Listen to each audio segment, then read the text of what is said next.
Good morning, everyone. Welcome to the Washington Post Intelligence Weekly Briefing.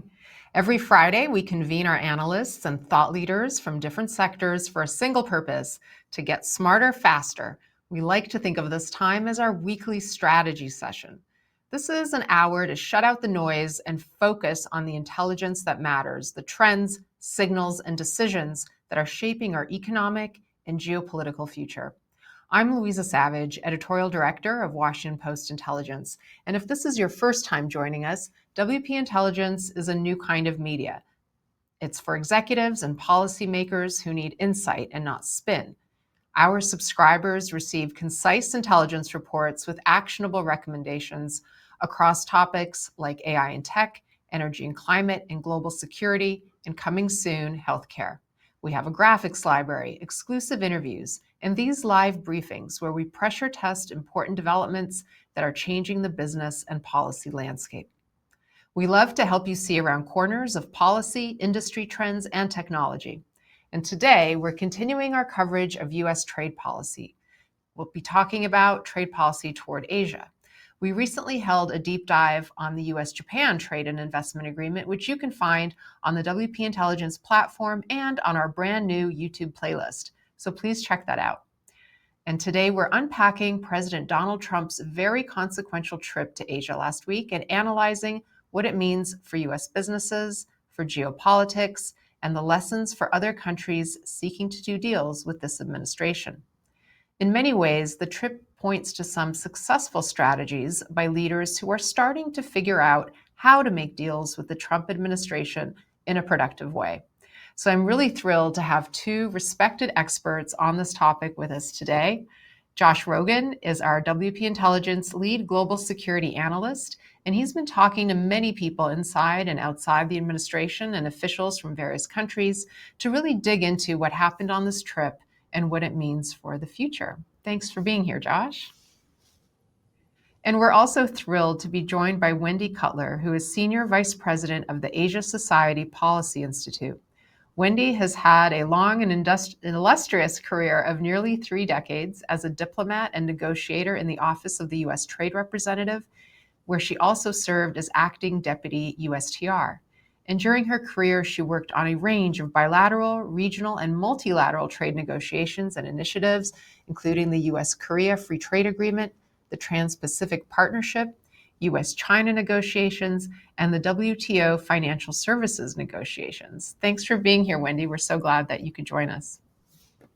All right, so here's how we'll organize our conversation for the next hour on this rather large topic. First, we want to talk about the big picture of how President Trump is resetting trade policy toward Asia and what U.S. businesses get out of these trade agreements. Second, we'll dive into the discussion about agreements with China. And third, we'll discuss the trade agreements reached with various individual Southeast Asian countries. And as always, we'll discuss how business leaders and policymakers should navigate this moment. And I'd like to thank our audience for the questions you sent in ahead of the briefing, and we've used them to help shape our conversation today. And throughout the hour, I invite you to drop your questions and comments into the chat, and we'll take relevant questions as we go along. So let's dive right in. Josh, you've just published a new report on our platform yesterday analyzing the aftermath of this Trump trip. So you wrote that this trade tour reshaped the playing field. So let's start there. What is the big picture significance of this trip in terms of how the U.S. is remaking its dealings with Asian countries?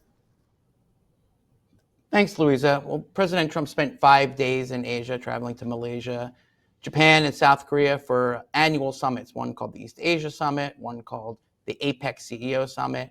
And he used that opportunity to strike agreements of different levels of detail and sustainability with 6 different Asian countries. And that's pretty significant because we had a total disruption of the U.S. trade relationship with every country in the world in April, what the Trump people call Liberation Day. Then we had a second iteration, Liberation Day 2, in August, where tariff levels were reset, especially the levels in this region. And this now, at the end of October, early November, is now the third phase of the Trump trade effort in Southeast Asia and East Asia. And what the deals basically do is they stabilize tariff rates for countries like Malaysia, Vietnam, Cambodia, South Korea, and Thailand, and they commit those countries, in a sense, to a host of things that the Trump administration has been seeking in terms of non-tariff trade barriers, in terms of economic security measures, and in terms of supply chains for things like critical minerals. Now, whether all of those things will actually happen remains to be seen. There's not a lot of detail in these agreements. They're not backed by any sort of force of law or accountability or oversight mechanism that we can really understand. And like with every Trump agreement, they're always subject to revision by Trump whenever he feels like it. But this has at least added a measure of less confusion and temporary stability to a lot of these relationships, which is better than what we had. And we have to at least acknowledge that for the region and the United States is a small step forward in what I would say the right direction towards a new normal in trade, whatever that may be. Mm-hmm. Well, let's talk about the economic significance of these talks. And in your report, you have a graphic showing the trade balances with the countries that were involved in these deals. And it's a lot of countries. So take us through what the economic significance is to the US and to US business. Right. Well, we'll take the US-China trade relationship and put that separate because we're going to talk about that a little bit later. And it's a pretty unique case. And we'll talk about how President Xi and President Trump struck what I would call a limited short-term temporary truce over tariffs and rare earths. But putting that one aside, because that's different, I think what you see in that chart is that a lot of these countries are small, poor countries that are never going to be able to buy as much stuff from the United States as we buy from them. And that's structural. And the fact that the Trump administration set the initial tariffs based on those trade deficits is not based in any analytical rigor or theory of the case that any expert could be familiar with. He's just sort of picked that as a test and then said he had to fix it. But I think what was obvious then, but is even more obvious now, is that no, there's no way that Cambodia is going to buy as much stuff from the United States as we buy from them because it's a small, poor country and we're a big, rich country. So it doesn't really make any sense to try to change that to a zero trade deficit. But what you can do is press Cambodia for things like market access, for American agricultural products, et cetera, and then try to get them to do stuff that advances the Trump agenda. So I think what you see in that chart is just the fact that we have a lot of trade imbalances all over the world, and if you think that they're going away, they're not. So actually, these trade relationships are going to have to be solved in a more complicated, careful way.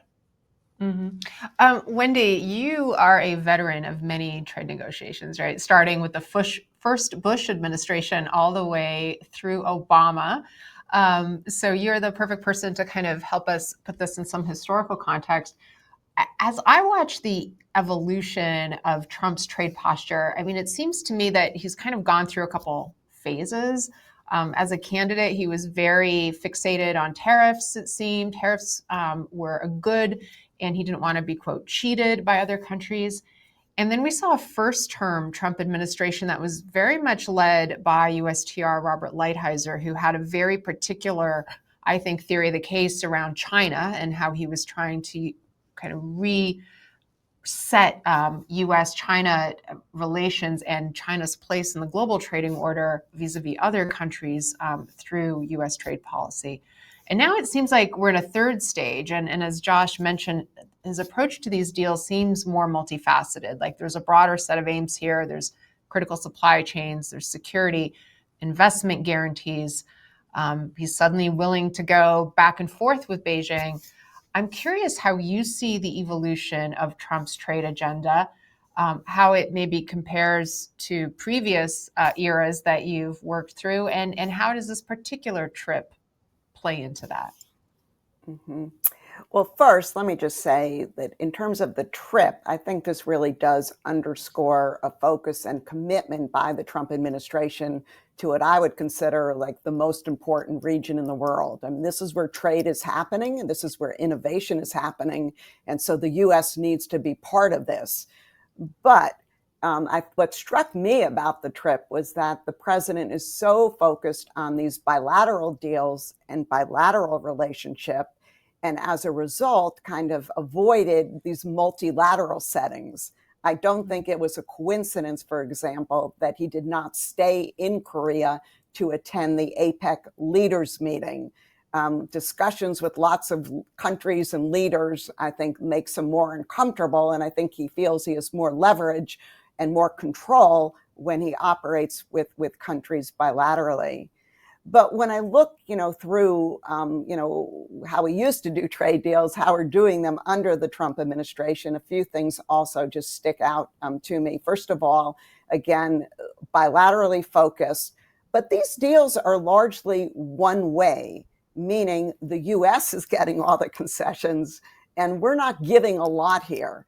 And that's kind of surprising to me. And I think it also leads me to kind of question how durable are these agreements? Because if the other country is not gaining anything from the agreements, but is more avoiding higher tariffs, like that's their big success, I think it's hard to maintain domestic support for a lot of the provisions of the agreement. So we're really going to have to see how these deals are actually implemented. It's not enough just to look at the words. And in terms of, Trump 1.0 versus the second Trump administration, there's no doubt in our minds that this time he's acting quickly. He's going after all countries in the world. During the first term, he mainly focused on China. He, with Ambassador Lighthizer, he concluded the update to the NAFTA agreement, the USMCA. And he also imposed steel and aluminum tariffs on on many of our trading partners. But this time around, it's all countries, all products, with a lot of uncertainty. And even though we're now negotiating, we kind of know what the reciprocal rates are, there are many more tariffs coming down the pike, particularly on a sectoral basis under Section 232 that we'll need to pay attention to. Mm-hmm.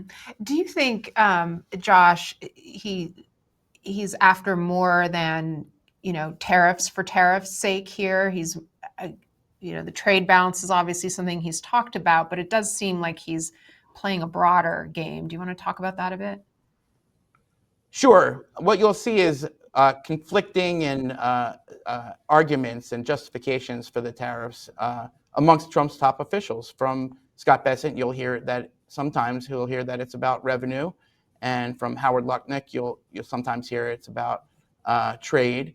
But for President Trump himself, everybody knows it's about leverage, and that leverage, he sees the tariffs as the greatest leverage he can use to force governments and countries and companies to do whatever he wants. Sometimes it means taking a stake out of a huge company that they don't want to give you and adding it to the U.S. Treasury. Sometimes it means leverage on Brazil to not prosecute his friend, the former president, who's could be headed to jail. Sometimes it's about a personal beef with Prime Minister Modi, and they get 25% more tariffs because Modi didn't give Trump credit that he didn't deserve for ending the Kashmir conflict, and Trump is mad about that. And he says it's about Russian oil, but it's really about his personal peak with the Prime Minister of India. So that's what tariffs are to President Trump. They're just leverage. And what that means is that there's no way to end the Trump use of that leverage. Doesn't matter what deal they sign, doesn't matter what concessions they make, doesn't matter what trinkets they give him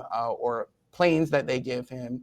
In the end, Trump will use those tariffs again if he wants to, when he wants to try to get whatever he thinks he wants. And that's really unprecedented and really unpredictable, and every country is dealing with that in a different way, and some of them are dealing with it better than others. But that's what it is. It's just Trump's tool for coercion of any entity that he seeks to pressure.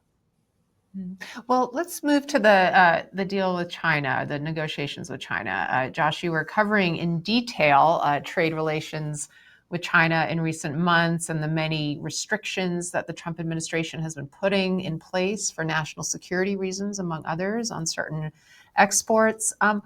Walk us through where this trip leaves us now vis-a-vis China. Sure. As I said a little bit before, I think this is a short-term temporary détente that neither solves any of the problems nor makes them any worse. And that's not the worst outcome, actually, because heading into this trip, as you remember, China was threatening to use broad new assertions of influence over export of rare earth and other critical minerals against the whole world. Basically, the Chinese have been choking off magnets and other crucial components for not just U.S. defense firms, but U.S. automakers, lots of companies. And it threatens the production of almost everything that we make technologically in the United States. And that's a pretty big tool of pressure. And the Trump idea was to add 100% tariffs to their already 55% tariffs in many cases. And so they backed off of those threats for 1 year. So that's a 1 year, we won't crash your economy, and we won't crash your economy. Okay, that's all well and good. But the problem with that is that despite Treasury Secretary Scott Bessent's claim that this was some sort of win for America, what we actually see is Trump backing down from a lot of the mechanisms that he was in the middle of implementing to win the economic competition with China and to apply economic security concerns to the U.S.-China economic relationship. Just one example, there are a few, but just one, is that a month ago, the Commerce Department closed a huge sanctions loophole. Any Chinese company that's sanctioned now, according to the Commerce Department, if it owns a subsidiary, that subsidiary should also be sanctioned. It makes a lot of sense. If you can sanction the parent company, but their subsidiary isn't sanctioned, then they'll just create 100 subsidiaries and the sanctions are meaningless. So Commerce Department closed that loophole. They call it the 50% rule. And Trump undid that in Busan. So now that loophole is back wide open. So that's pretty bad. On the good side, a lot of people in Washington were expecting Trump to release export restrictions on super advanced AI chips. And Jensen Huang and NVIDIA and people inside the White House, including AI czar David Sachs, have been lobbying very hard for national security concerns about export restrictions that fuel export restrictions on sensitive AI chips be lifted. And, because Trump seems to be in that mood, a lot of people thought that was going to happen, and it didn't happen after some intervention reportedly by Secretary Rubio and others. So it's a mixed bag. I think it's fair to say that the Trump administration blinked and backed down from a lot of stuff. On the other hand, the trade war between Washington and Beijing is not getting worse, which is sort of what counts for good news these days. And I want to invite the audience to please put your questions in the chat. We have a few that we'll get to in a moment. But first, Wendy, tell me a bit about how other countries in the region right now are responding to this U.S.-China trade dance that seems to go from very hot to cold every little while. What does that mean in the region? It's interesting because on one hand, look, many of these countries welcome a stabilization in relations between the United States and China, and it's in their interest that the temperature be brought down. But at the same time, I hear a concern that they're worried that at the end of the day, they may end up in a worse position with the trade agreements that they're concluding with the United States than China. And in particular, with the reduction of 10 percentage points of our tariffs against China by the Trump administration as part of this deal, that brings down the overall Chinese tariff. And if you look at some of the tariffs that are being negotiated, particularly with the Southeast Asian countries, not only are they facing a 19% or 20% tariff, but there's also this other tariff out there, which hasn't been defined, called a transshipment tariff that will be 40%. And once there's more clarity with respect to that rule, countries are concerned that they may end up in a worse spot than China. So I think it's mixed, overall positive, but they're watching this very closely. And like folks in the United States, they're also watching in terms of what next year brings, particularly with a planned visit by the president to China in April. And he'll probably return next October, November for the APEC leaders meeting. What does this mean? Or may we be making even more concessions to China going forward? So they want a deal at least as good as whatever China is is going to get. Well, they just don't want to be disadvantaged, and they want to be kind of the mecca. They want to be attracting a lot of this foreign direct investment that may be leaving China and, becoming more of a hub for trade flows. And again, if companies decide, you know what, maybe we shouldn't leave China because it's not, there are a lot of restrictions, but maybe, the terms are equal or at least even more favorable than they could be with certain countries in the region. Sure. So we have an audience question about the upcoming Supreme Court decision. We've had arguments held recently about the legality of the tariffs that President Trump has been putting in under the IEEPA, the International Emergency Economic Powers Act.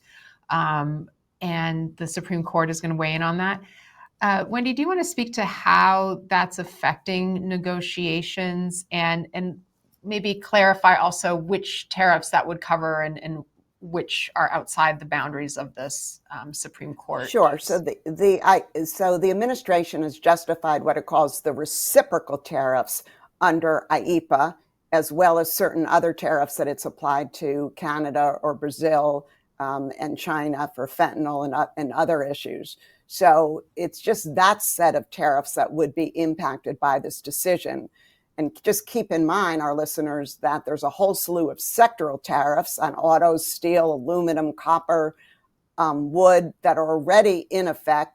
They are, the legal basis for those is Section 232, so they would not be touched by this Supreme Court decision. What I find interesting, though, is that with this uncertainty now with respect to how the Supreme Court will come out on the IEEPA, the reciprocal tariffs, you would almost expect our trading partners to either put the talks on hold now or slow walk these negotiations. And frankly, we're not seeing that.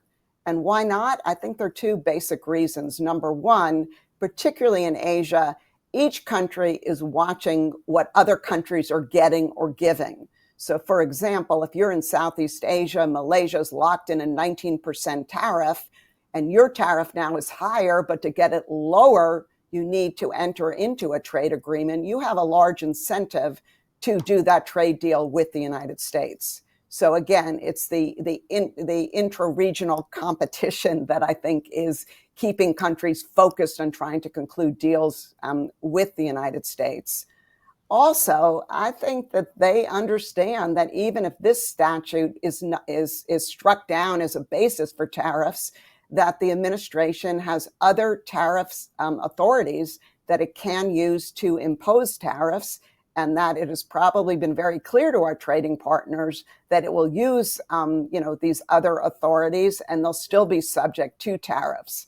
And so I think those two factors come together, along with probably a fear that if they slow walk these talks and Trump realizes they may be even hit with more tariffs. And so, again, I don't think this IEEPA decision is really impacting the pace or the scope of these talks. Interesting. And Josh, you spent a lot of time watching these arguments. Tell us what your take is on the likely outcome, and if the government loses, how would they go about, implementing some kind of a tariff refund or whatever they would have to do? Right. I don't know how the Supreme Court is going to rule, but it was clear from the deliberations that I watched that the core question on most of the justices' mind was, is the Trump administration really claiming that IEEPA, which is allows tariffs use under emergency conditions, that those emergency conditions can be anything the administration says at any time for any reason. In other words, everything's an emergency, so everybody gets emergency tariffs. And doesn't that dilute the meaning of the word emergency if there is no way to define what that emergency is, and anyone can just say there's an emergency anytime? Emergency powers tend to breed emergencies, so that would be transferring an amount of power to the executive branch that's unprecedented, and I think justices are going to feel some type of way about that. So that's what I heard. Now, what happens if and when the justices strike down the administration's ability to use emergency powers for these tariffs? Well, two things. One is that every trade deal that they've struck over the past year is immediately vitiated. It's immediately rendered obsolete and nonsense, because it's all based on these reciprocal tariffs. And now what Wendy said is absolutely correct, that the administration has plenty of other ways to lean on these countries, which is why, too, what's unlikely to happen is that these countries are going to want to renegotiate, because why would they want to do that? If they start those negotiations over, then they're just going to get squeezed with different pressure mechanisms. And those could be anything. We're going to pull our troops out of your country if you don't do what we want. We're going to, go against you in something that's important to you in the international arena, nothing to do with tariffs. So it's not really about the details of the tariffs. Every foreign official that I talk to says the same thing. It's just about, are we on the nice list or the naughty list? And if we're on the nice list, we're not going to upset that apple cart and try to renegotiate, even if the tariffs are gone and the document that we have makes no sense. We'll just continue rowing in this direction and wait, because in the end, if they can wait out Trump, I mean, ideally he's only in president for the next 3 years, then that maybe they can just wait him out, or maybe he'll forget about them and focus on somebody else that he's angry at. So the best play is just to really keep your head down and keep your mouth shut. But technically, every single trade deal that Trump has struck will be basically overtaken by events and useless. But that doesn't mean that these countries are going to start to line up for renegotiations, because why would they do that? Right. Well, I have another audience question maybe for you, Wendy. What did the U.S. lose during this trip? And someone else was asking, how was Trump played by Xi? So you can answer that however you want. Yeah, so again, I think overall the trip was very successful. But I do think that by not participating in the APEC leaders meeting, that the United States, and Secretary Bessent was there, but again, it's a leaders meeting. I think it did give Xi Jinping a platform to kind of push his agenda with the other Asian countries without, the U.S. leaders' presence. So I think that is one area of this trip where I think that the United States maybe didn't do as well as it could. Mm-hmm. And Josh, do you want to weigh in? Yeah, I know personally from talking to Trump that he hates those things. You know what I mean? He just finds them boring. And I remember We all 2017. Yeah, but I'm not. That's not my job. Is to it's his job is to sit there and endure it. And he doesn't want to do it. I remember in 2017 the same thing happened. The meeting was running an hour late, and he's just like, "Screw it, let's go." And he just took off. He traveled all the way to the Philippines, Vietnam, and didn't even care because it was like an hour late. So. That meeting in Canada, what was it, the G7 or the G20? He just left, you know what I mean? So that's Trump, you know what I mean? And, I think Bessent can do a pretty good job in that chair if there's actually work to be done, which is probably pretty rare. When it comes to what did he lose from Xi Jinping? Well, he lost the ability to use any economic pressure tactics against China to protect our national security and pressure China to do any of the things that we want them to do on the economic front. And that was the policy of the first Trump administration and the Biden administration to a large degree. And it's going to be really hard to move forward with those competitive actions on a host of issues, technology related, trade related, while China has this weapon pointed at our head, which is their ability to stop our manufacturing on a moment's notice at any time. And they're willing to use it. And so I think we lost that advantage. And I don't see any way that we get it back. So that's a pretty big deal. I want to move on. If I can just go ahead. Just underscore, I think that's like a really important because if you look at this deal, you could say the critical minerals concession was made by China in return for the specific export control and the 50% rule. But in reality, anything the United States threatens going forward, Beijing is just going to basically say, we're going to come in and restrict critical minerals. And so I don't think tariff threats against China are credible going forward. And what also concerns me is that in many ways, we may have agreed to a de facto freeze on further export controls on technology that impact China, because again, they have the leverage with critical minerals and magnets, and they've shown they are willing to use it. Yeah, and that's exactly right. And I would just mention one more thing, and this is not exactly trade related, but it's important, that in advance of his meeting with Xi Jinping, President Trump posted on social media that that this was a G2. And what that means is that he is essentially acceding to Xi Jinping's framing of the overall relationship as a new model of great power relations, which is a world where the US and China essentially are the two superpowers and don't interfere with each other's core interests. And that is something that Xi Jinping has been trying to convince US presidents to agree to since he got there in 2013. And to some degree, the Obama administration did play into it. And the Biden administration, I think, was smarter about avoiding that kind of framing because they understood the strategic implications of that. And Trump has completely ceded on that point. And even Secretary of Defense / War Pete Hegseth now calls the U.S.-China relationship the G2. So if you were any ally in Asia, you're not happy about that. That's not a good thing. It's supposed to be the U.S. and its partners against the totalitarian regimes. And that was sort of how we've been doing things since the end of the Cold War. But the G2 framing exactly plays into Xi's ideological and strategic framework. And I think that's a really big deal as well. All right. Well, since you mentioned them, let's move on to some of those other trading partners: Malaysia, Vietnam, Cambodia, and Thailand.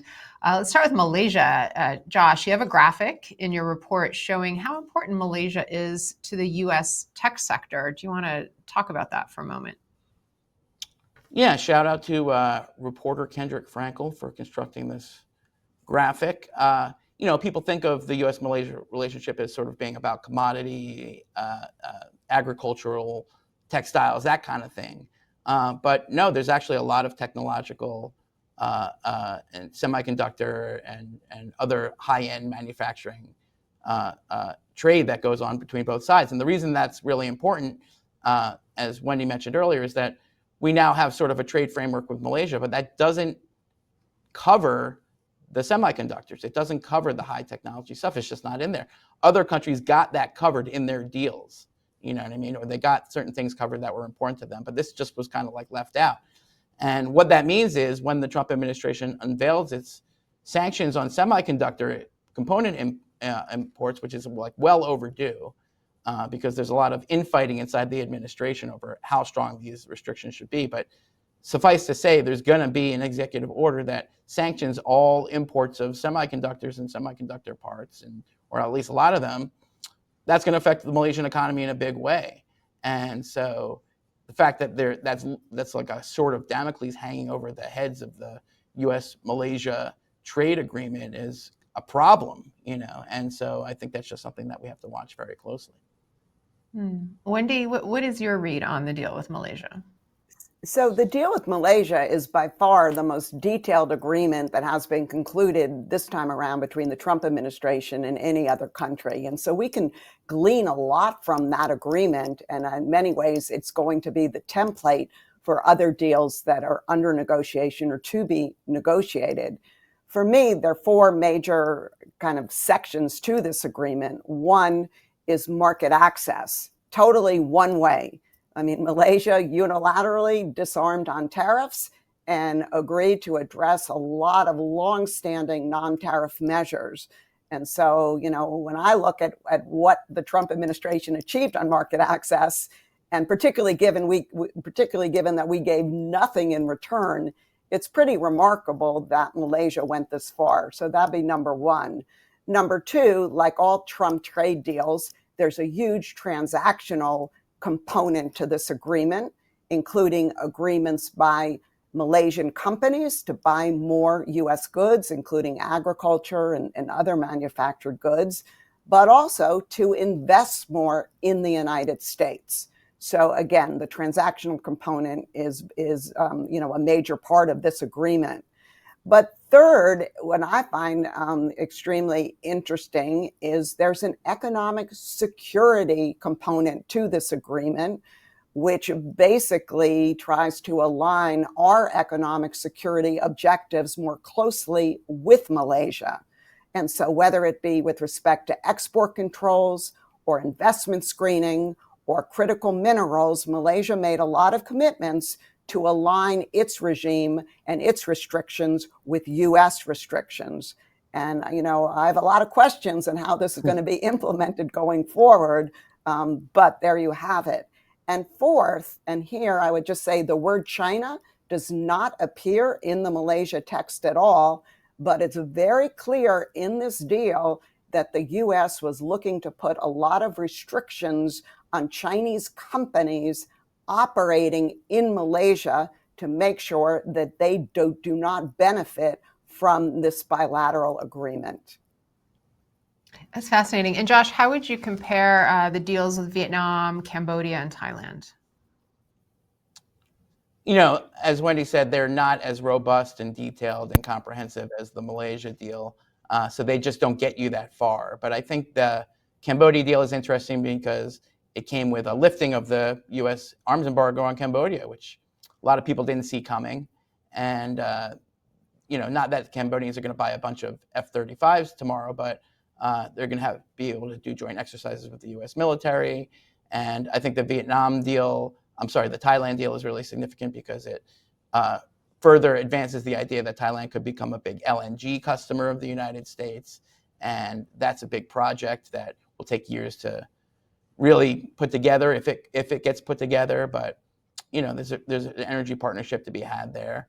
And, Vietnam is quickly becoming a China plus one country in the sense that a lot of the risks of doing business in China or manufacturing in China or investing in China can now be hedged by moving a lot of that interest and effort to Vietnam. And, progress in that is, I think, welcome on both sides. But, you have to understand that all of these countries, Malaysia, Thailand, Cambodia, Vietnam, they're way, way more integrated with China economically and politically than they are with the United States at this point, despite whatever history they have as being a U.S. partner. And Chinese companies and Chinese diplomats are everywhere in those countries making deals. And, Trump administration shows up once a year and signs a bunch of things that, may or may not ever come true. It's not really comparable to the level of integration that Southeast Asia is experiencing with the Chinese system right now.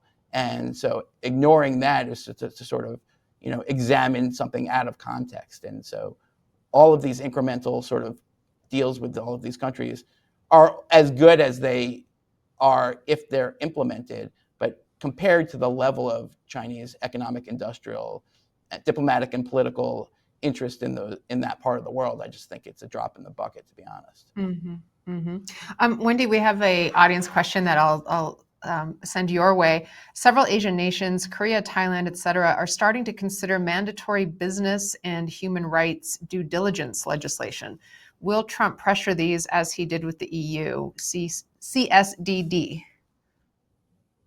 That's a new one for me. I'd have to give more thought, but I do think that if this could be an area where these countries would see more pressure. And I think this gets to Josh's point earlier, that these agreements are never really over. There's always new stuff that's going to come up, which is going to cross the president's desk and may lead him to either reimpose tariffs or to come up with new ones, or to impose other restrictions on these countries. So again, this is an ongoing exercise. Mm-hmm. To that point, Josh, there's an audience question kind of following up on what you were saying a few minutes ago. So do the assumptions that markets will durably shoot up, are those assumptions flawed even if Trump loses the Supreme Court case? So basically kind of underscoring your point, will there always be this uncertainty hanging over the businesses that are trading? Because even if he loses the case, he has other tools to go after some of these countries on trade. Right. Well, I think watching the markets respond to trade moves, what we see is what I've seen over the past 11 months in this administration is that the market overreacts to indications of unpredictability and then overreacts to indications of stability. In other words, a deal gets done, the market spikes up, but then they realize eventually it's really not going to happen, or Trump announces some crazy thing like, oh, maybe I'm going to put 100% tariffs on China. The market goes down, but then that never happens. And this is a lot more about like the intermarket kind of dynamics of trying to like take profits and game the politics in a sense. And that's why the markets aren't really a good indicator of what businesses are considering to make decisions, because they're really just an indicator of how the Wall Street guys are trying to profit in the short term over the news, or what they perceive as will be tomorrow's news. And sometimes they're right and sometimes they're wrong.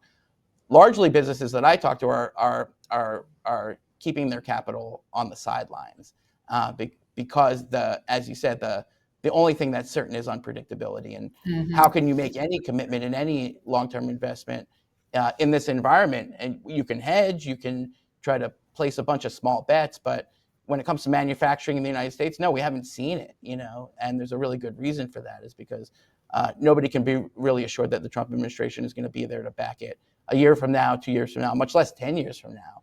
And in the region, all of the implementation rules are yet to be determined, like this transshipment thing. Well, maybe you'll have a 40% tariff if your widget has 50% Chinese components, or maybe 1% Chinese. Well, that's a pretty big difference.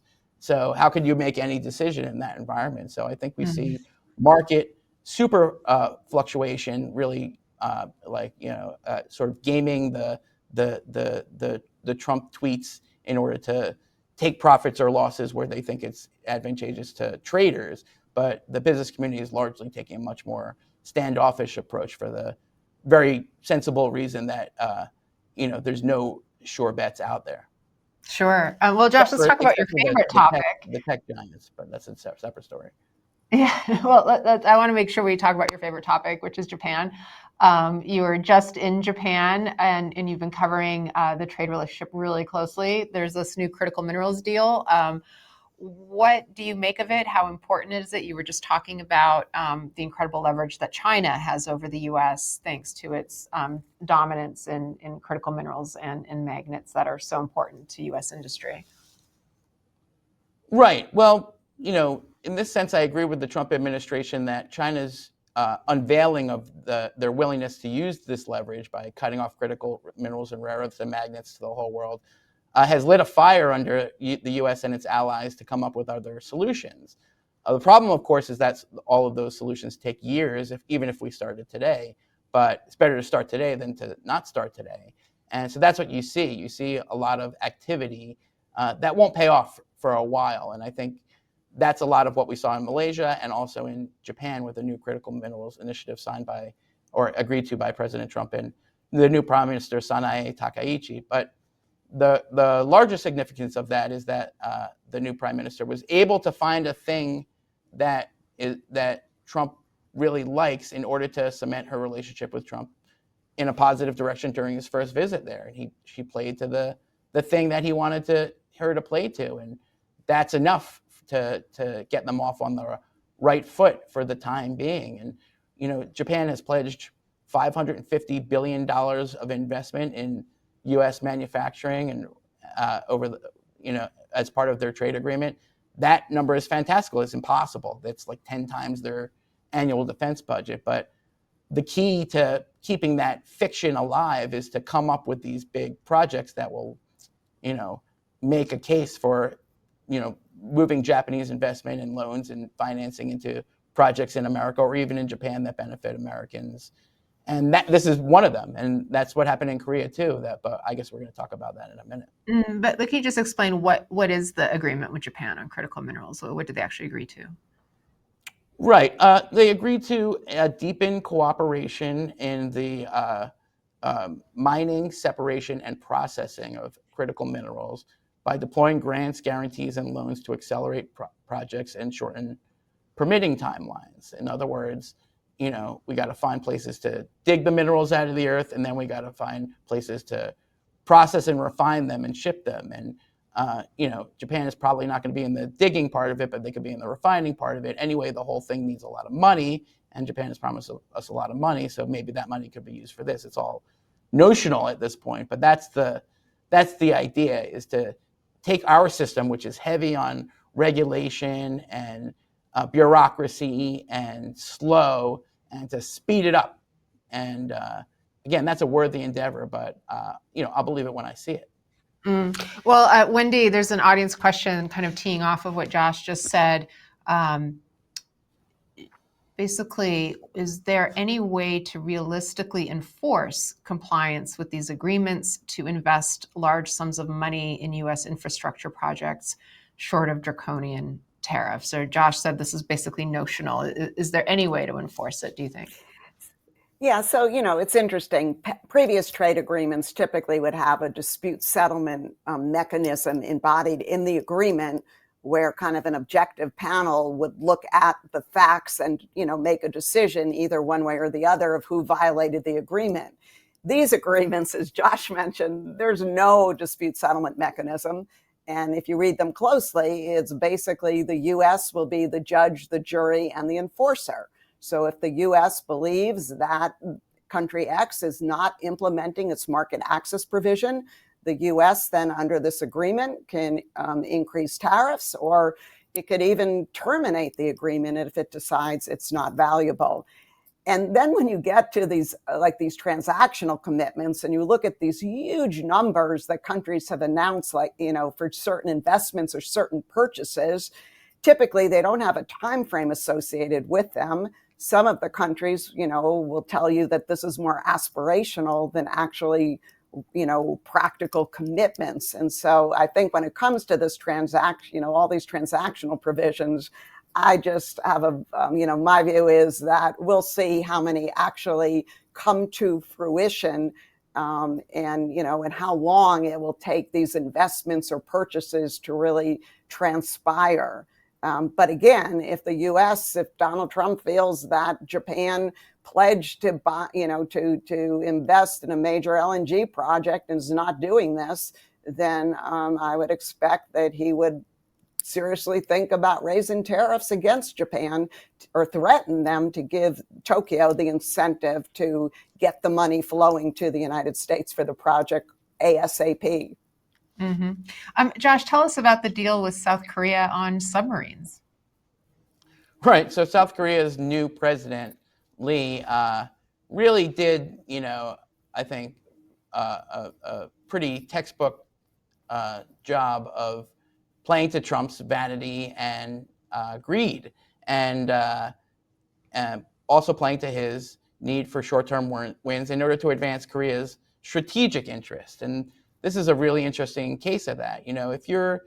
If you're a country that wants to get in good with Trump and you have a plane to give him, you can give him a plane. That might work. If you're a country that can spend $1 billion on like meme coins and crypto, then that might work. But if you're a democracy, you probably just can't give Trump a plane, or buy a bunch of crypto. So you got to come up with some other stuff to make Trump happy. That's just the way it is. It's not a great way to conduct international diplomacy, but that's where we are. So President Lee came up with two things. He came up with a golden trinket, because he couldn't give him a plane, so he had that crown that was like caked in gold that Trump really loved, and everyone's seen the pictures. It's on our report, and it's not a plane, but it's kind of cool. It's a pretty cool crown, and it happens to be from an era of Korean history where the wearers of that crown unified the Korean peninsula. So maybe there's some symbolism there for Trump and his North Korea diplomacy, but I may be reading too much into it. It might just be a cool golden crown.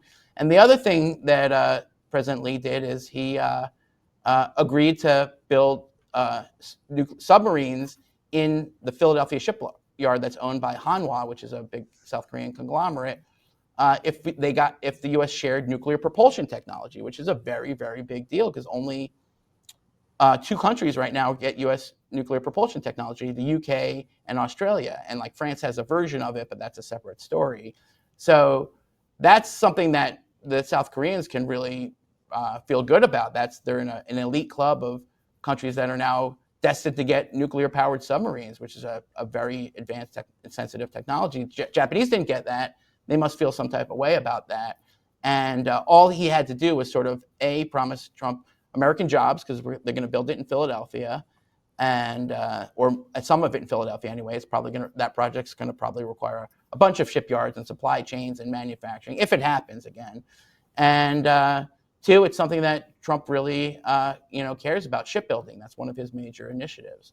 So that was a kind of like a chef's kiss from the South Korean president. Well, And he this really, is, yeah. he played to Trump's vanity and to his pocketbook. And again, who knows if any of it will ever happen? But anyway, that's a pretty good example of how to handle Trump in these situations.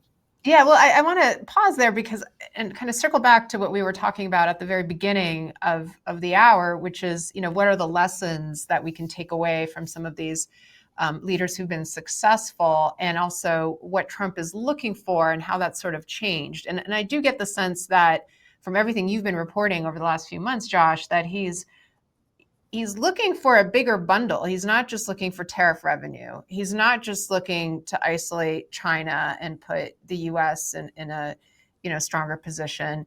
He cares about industrial renaissance in the United States. He cares about U.S. manufacturing and jobs. Clearly, he cares about strategic supply chains like critical minerals. So can you just talk a little bit about what you're seeing, how these leaders are kind of using that to their own advantage? Sure. Yeah, I think that the leaders who have been successful with this administration, especially on the trade deals, are the ones who give him things to announce in press conferences that play to the narratives that he's talking about at that moment. And so right now he cares about shipbuilding critical minerals. So boom, we'll do submarines, and Japanese, well, we can't do submarines, so we'll do critical minerals, et cetera. So it's just paying attention to what is the thing that Trump wants to have a press conference about to get you through to the next week. And some of those things are going to be really good. Some of those things, if they happen, are going to be really beneficial to both countries. Now, the problem, of course, is that the South Korean companies are afraid that their workers are going to get scooped up in an ICE raid. And so what South Korean engineer is going to want to go to Philadelphia if they can't be sure that they're not going to get thrown into some sort of alligator Alcatraz at any moment? So that's one thing. Another thing is that the manufacturing in the U.S. is extremely expensive, and hiring U.S. workers and training them extremely expensive. And the economics for a lot of these foreign companies and doing these kinds of things in the United States don't make any sense in a pure business sense. So they need subsidies, and especially with the rare earths, because the Chinese will always be able to undercut the prices through their massive scale and massive dominance of the supply chain. So what these countries have to offer, and often do in conjunction with the United States, is markets. They have to promise to be customers for the things that they're building. So you got to come up with the jobs and the manufacturing, and then buy the thing at the end, or find somebody to buy the thing at the end, whether or not that's LNG or magnets or whatever, because whatever you build with the United States can be 4 times the price, 10 times the price of what the Chinese are selling. So who's going to buy it? So if you don't have the buyer, then you're not going to have the production. And if you don't have the buyer, then the financing doesn't make any sense. So Yeah, you're I really guess heading into yeah, but I guess from Trump's a point of view, it's state-run a little economy bit. system, like an industrial system, which is really not the way that America has ever done business before. And it has all sorts of implications, because Yeah. now you're creating all of these industries that don't respond to market forces. They're not incentivized to be competitive. They're incentivized to get the subsidies. So you're Sure. not going It to have sounds to me like, and maybe Wendy, tell me if you think I'm wrong, but it sounds like he's really trying to spread the costs of U.S. industrial policy across to some of its trading partners. So it's not just all U.S. taxpayer subsidized, but everybody taxpayer subsidized. Well, absolutely. And in some of these Asian capitals, they're beginning to raise questions about, wait a second, or like, are we getting rid of all of our manufacturing in our own country to send it all to the United States? What I find interesting with respect to some of these meetings, not only, were the successful meetings characterized by giving the president physical gifts, but these trade agreements with certain countries, the same agreement is announced multiple times. So take, for example, when Trump had his first meeting with the new Korean president a few months ago in Washington, a trade agreement in principle was announced between the U.S. and Korea. During last week, during the meeting between Lee and Trump, the same trade agreement was announced again. And my understanding is it's still being negotiated. The details are not worked out yet. And details are so important in trade agreements, because you can announce these big numbers. You can announce, you're getting rid of this non-tariff measure, but what's the time frame? What are the details? Who makes the decision? What happens if there's a dispute? All of these details need to be worked out.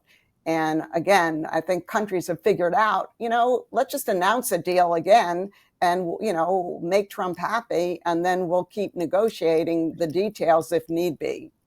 All right. Josh, I want to give you a moment. You always, in your reports, include recommendations for business leaders and policymakers. So quickly, give us your top recommendations on this one. Sure. I do think that the temporary, at least, stabilization of Southeast Asian tariff rates and some of the non-tariff barriers that will go away right now is a real opportunity for a lot of American companies who have to establish relationships in these Southeast Asian countries that they wouldn't otherwise have. And so there's a window, at least. Who knows how long that window is going to be for some new deals to be done, especially with local partners. I do think that the U.S.-China détente, which could last for up to a year, but probably won't, will do something that will ruin it, gives us a window to, not us, but U.S. companies, allied countries, companies, a window to de-risk from China and to really de-risk their tech exposure, especially the rare earth exposure. But that window is not going to be forever. So, the race is on. And, I think the other recommendation is sort of to, follow what President Lee did in Korea, which is to sort of attach your strategic goal to Trump's tactical objective. And if you can give Trump a win for today, you could secure a win for your country that's going to last decades. Because, again, one way or another, Trump is going to be out of office soon. You know what I mean? Not like probably 3 years from now, but one way or the other, he's not going to live forever.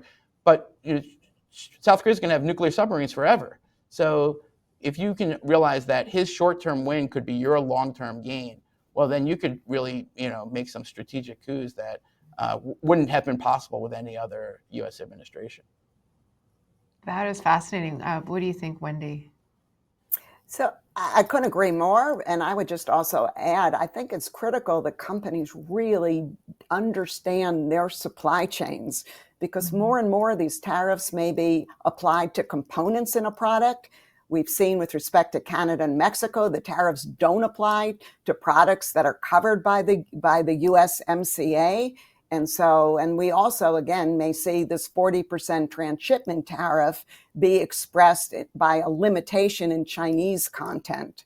And so with all of these shifts of tariffs and these new kind of rules of origin coming down the pike, I think it's critical for companies to take a deep dive, in their supply chains and understand where all the components are. And I know in some products this is extremely difficult, but I think it's critical. And I think that's, even going to become more important going forward.